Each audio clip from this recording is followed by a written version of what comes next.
Hello everyone, welcome to today's episode of the Osasu Show, brought to you from my home. I am still social distancing, as you should as well. Please remember the coronavirus pandemic is a very, very serious issue. It is just lurking around the corner and waiting for who to devour. Don't let it be you. Stay away from people by social distancing, wash your hands as frequently as possible, and practice good hygiene. On today's program, we'll be speaking with the Deputy Governor of Edo State, who also happens to be the Chairman, Technical Committee on the Fight Against COVID-19 in Edo State. He'll be speaking to us about the initiatives he has put in place to curtail this virus. Don't go anywhere. It promises to be a very educative episode.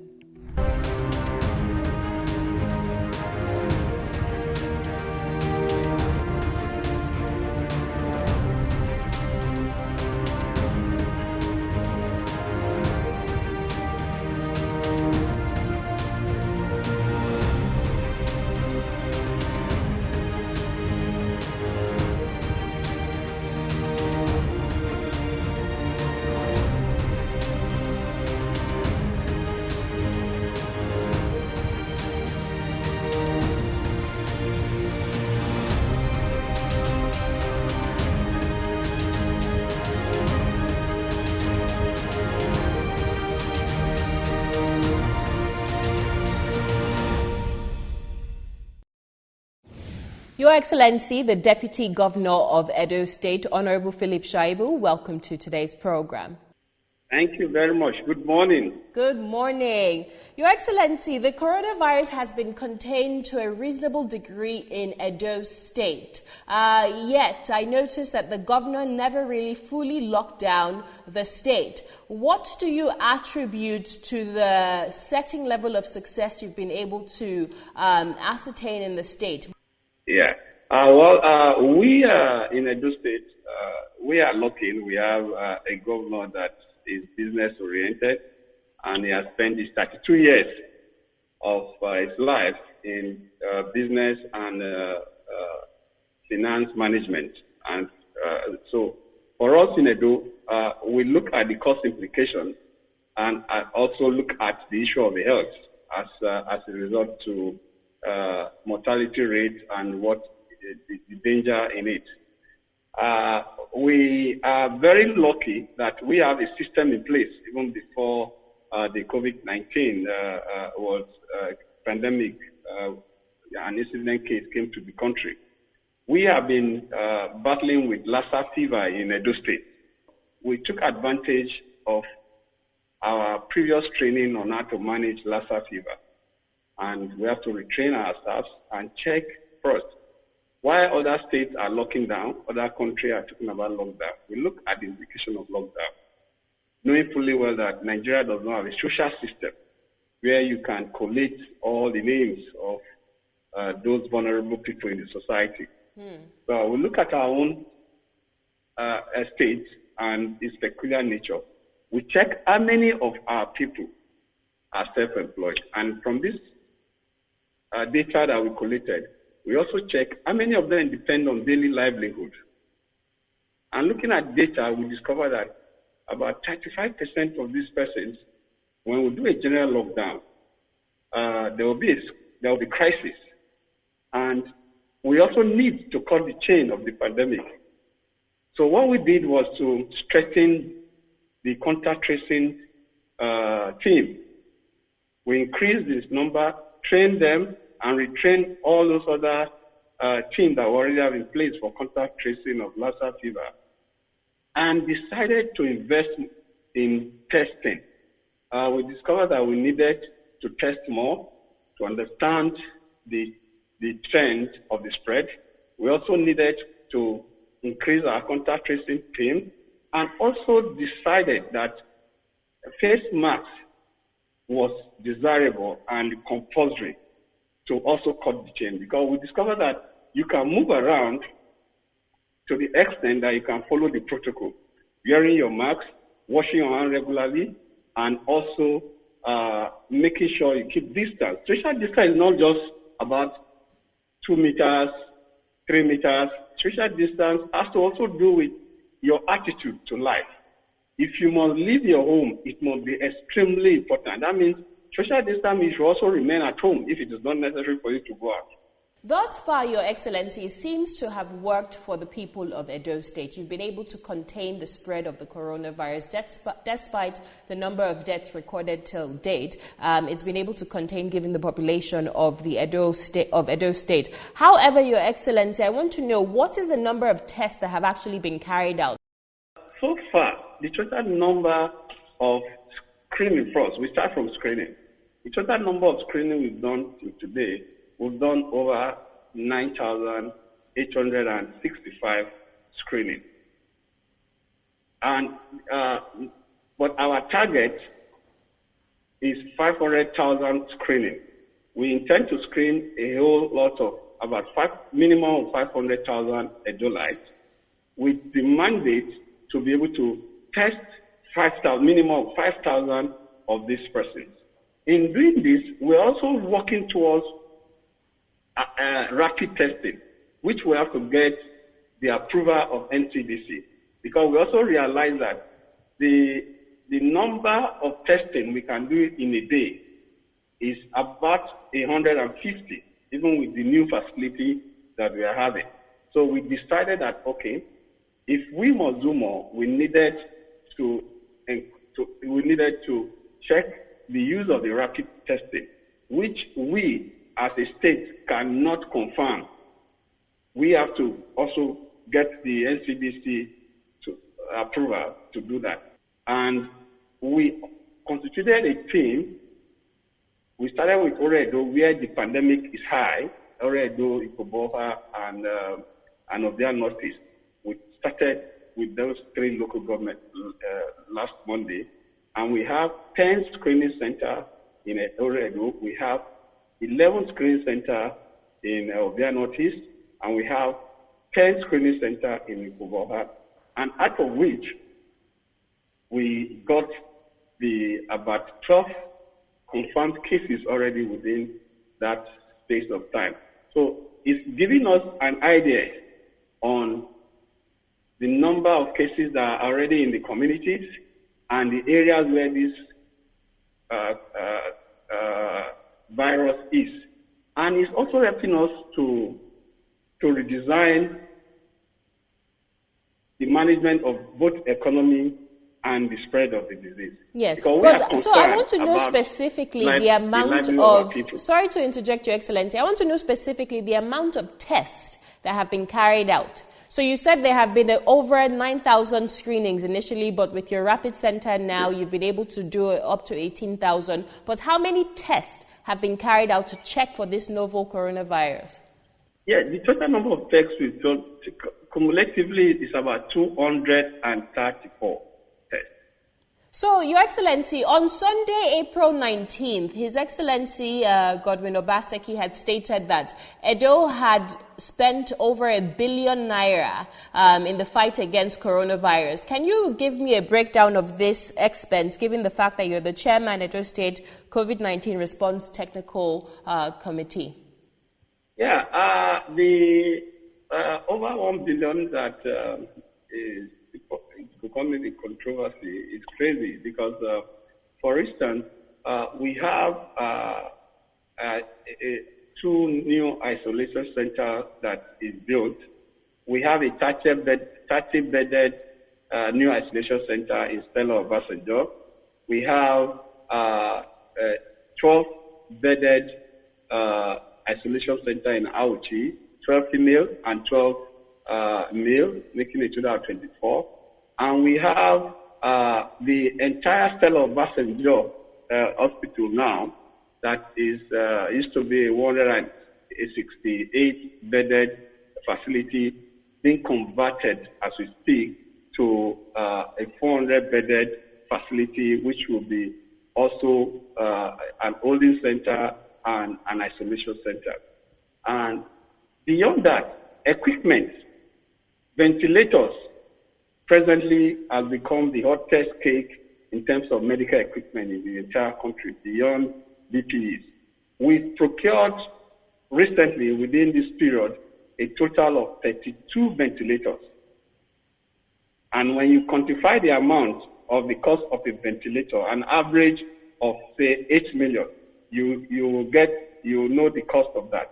And we also procured dialysis machines because when we were investigating this particular ailment, we discovered that you can get to a stage where you will need dialysis because of kidney failure and other renal problems.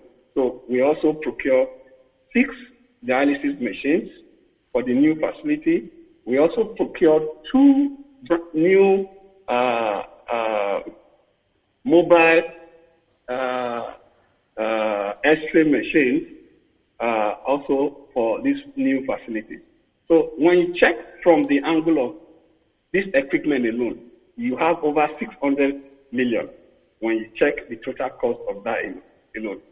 Then we are not talking about the facility itself, the structure itself. Don't forget we have a brand new isolation center in Cell of Messenger, which was an expansion of the old one. We had one existing one that had a 24-bedded ICU facility that was supposed to use for the Edo 2020's National Sports Festival. And because of the pandemic, we decided to build a new one, which is a 30-bedded one. That structure was built in 12 days. And it's amazing when you see what is there. I just cut the tape on behalf of Mr. Governor just on Tuesday. So when you quantify only medical equipment, the BPEs, the personal protective equipment, you know the cost of it. We procure over 10,000 BPEs. We have procured a lot of face masks, N91, M3, and all the necessary medical protective kits. Beyond that, we've also invested in palliative. With the first phase of palliative for our people took place last 2 weeks. And the second phase is already about to kickstart from this week. So when you quantify those costs, you will agree with me that $1 billion is already too small even for what I've just said. Thank you so much for that breakdown. I believe that sheds quite some light on the fight against coronavirus in Edo State. From our program, we pray that we are able to flatten the curve and the projection as predicted doesn't work in Edo. God forbid it does work. Our projection and cost for facilities alone will be taking us to close to 11 to 12 billion naira. So we are preparing for the worst, but we don't pray for the worst. But for the now, the management of what we have presently, we are managing our resources to the extent that we are also calling for private individuals to come and assist the state. Because what we've done so far, apart from Dangote Foundation and one or two private companies that have given us 200 beds, the rest just pushed off and like that. Men and women experience outbreaks differently across the world, but over 70% of women are working in the healthcare sector, which is an essential service right now during this coronavirus pandemic. Women are also working and leading charge in the informal sector across the globe. What are you doing in Edo State to ensure that the economic consequences of this pandemic is lifted and it's less felt on the women populace? Yes, you are quite correct. You know that there is this adage that when you train a woman, you train a nation, and I am one of those advocates that believe that a woman is the best manager you can have. When you compare to the man and the woman is a miracle worker when it comes to management. And that is why in home front, they have actually been the leader as far as management of homes and resources are concerned. And that is why we are very critical about them. And not just women, we also categorize them. There are the most vulnerable, and there are those that will fetch for themselves. At those states, for instance, we have the widows. Those ones are very, very, very critical to us. And we also have those that the market women. The market women are another group of persons that our attention is also on. And when we check the statistics of those that actually are obeying the current call of stay at home and also obey the protocol of wearing masks and washing hands, the women are in the front. So we are very concerned about them, and that is why when the issue of palliative came, they were in the front burner. But we believe that when you give a woman a pack that is meant for home, it gets home. But when you give a man some of this pack, maybe half of it will get home. Others may be diverted to other zones. So that is why we believe strongly that if we want to affect home positively as far as the effect of staying at home and the effect of the partial lockdown in Edo State, our focus were on the women, religious bodies, and civil society, because we were concerned that we need to reach directly. Like I said earlier, we do not have data of the entire state of those that are vulnerable. And that is why recently we decided through MTN to check the most vulnerable in the society by asking them to give us data of those people that for the past period, they cannot afford more than 100 naira, 200 naira recharge card. And we were able to get those data. So in the course of our distribution, some of this data assisted us to reach out. But women were critical because our system was that we must do household. And when you are dealing with household, the women must be in front in the course of that. But beyond household, we were able to segment some market women, the widows.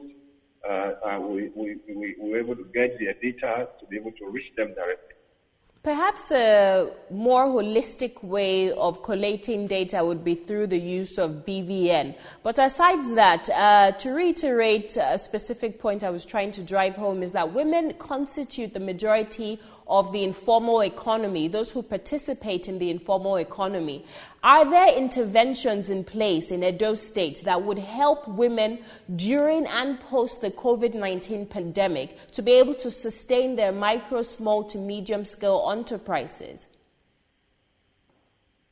Yeah, what we've done first, not only women, we discovered that businesses will suffer obviously this period, and even those ones that are still functional, those essential services that are still functional. What we did was first tax. We stopped taxes. Presently, none of this pay tax to the state government. So we have to suspend payment of taxes by these people, and we for market women, traders that are selling essential services, including even transport, that are still moving, with suspended taxes. And it was done because we discovered that we don't want the period for them to have an increase in the cost of foodstuff. And if you are not paying taxes and you are not paying the regular rate you pay to local government, obviously it will help you to contain the price hike. So we in Edo State, we work with data, and before we invest or embark on any program, we must see through it to the end, and we're able to understand where it's taking us. So we are collecting this data as we move on, and by the grace of God, during and post-COVID period, we are already going to be guided by this data for us to be able to reach out to those that need it. Speaking of data, the Lagos state government recently released a report that Domestic violence, gender-based violence has increased by over 50% in the state since the lockdown. Do you have any data on domestic violence in Edo State, and how have you been able to deal with it and get the victims into a safe home as well as the perpetrators into jail possibly? Yeah, before now, Edo State, we've been on top of issue of domestic violence and human trafficking, and our young girls and women have been the ones mostly affected by this illegal migrations and domestic violence, and that is why we have a task force in place, which is headed by the Attorney General of the state, and that task force have been doing a tremendous work in terms of managing, prosecuting, and also cutting the chain of this cartel as a result to issue of trafficking and also domestic violence. At home, even the Ministry of Women Affairs have been very active in that direction beyond the task force. So for us, it's criminal. And this period that husband and wife in quote are beginning to understand each other more because of the lockdown, we expected more of this quote domestic violence, but we've been able to manage this in Edo State. It's not been that it has not been that bad. We've not had any major incidents where there have been battering or any of those things beyond minor cases, which has all resulted to serious battering. That is why, beyond home front, we decided that before we start the partial lockdown, that our police force, our security agency needed to undergo training on how to manage our partial lockdown in terms of civility. And so far, so good. I think we've been able to contain it.